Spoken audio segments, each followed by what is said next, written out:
Is it really a good idea to follow your coworkers on social media? What about people that report to you?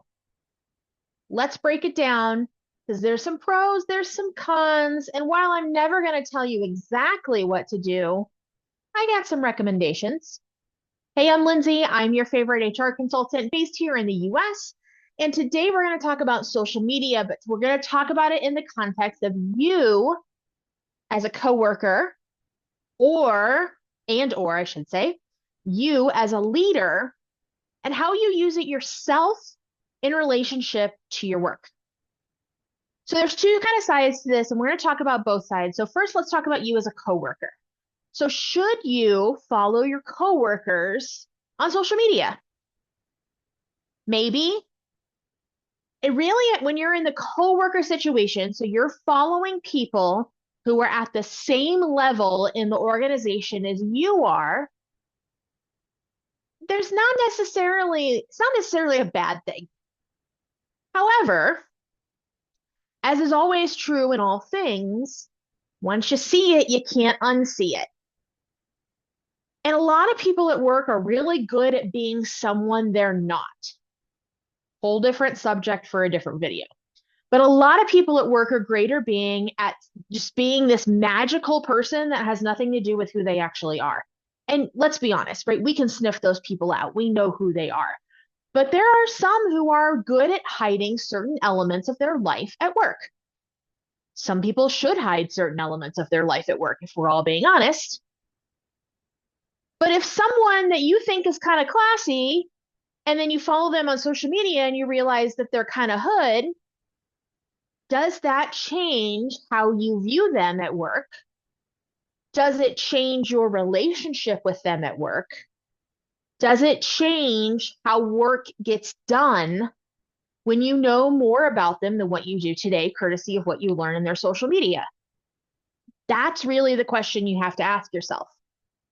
Because when you're looking at a peer, someone at the same level as you, again, it's not like a rules thing. More, that's the other side. Okay, there's at a pure level, it's not a rules thing. You can always follow people on LinkedIn. LinkedIn is a professional platform. It's a professional platform. And therefore, the material on there should all be professional. You might see a personal thing or two, a picture of a dog, picture of their spouse or their kids.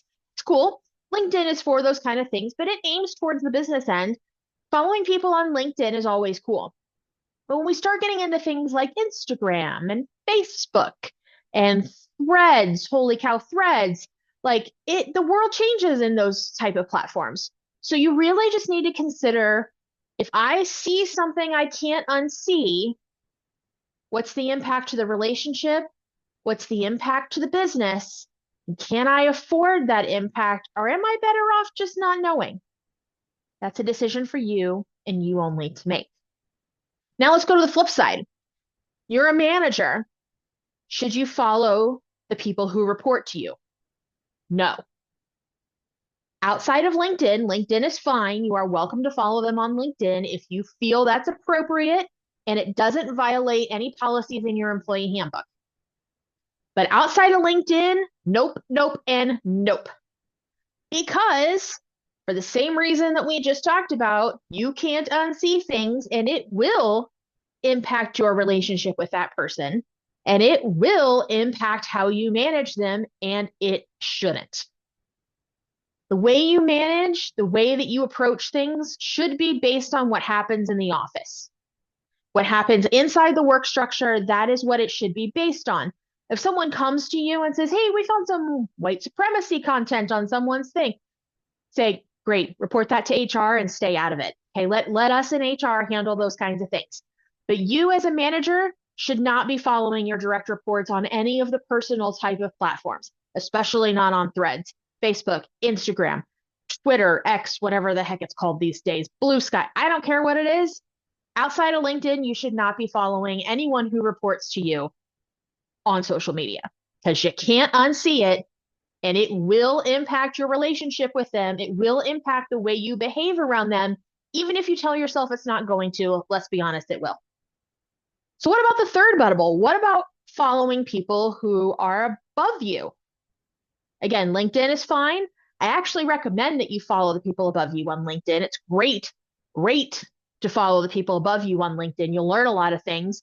You'll see how they interact, how they talk. You'll be able to use that in the event you need to interact with them. Highly knowledgeable, do the LinkedIn thing.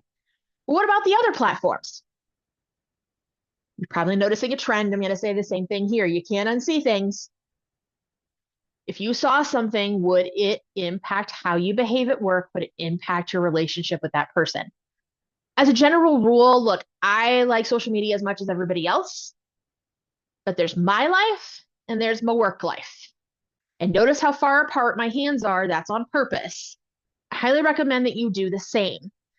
Keep your work life and your personal life as separate as you possibly can. And that goes out to my entrepreneurial friends as well. It is in your best interest to keep those things separate. Even in the entrepreneurial space, you should have personal accounts and you should have business accounts, and they should not commingle. They should not commingle.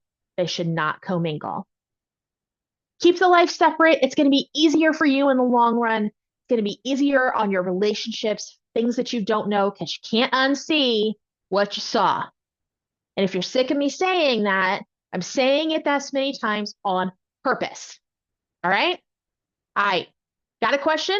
That's where this one came from. Someone asked this question. You got questions? I got answers. Drop comments, shoot me a DM. Let's talk about it.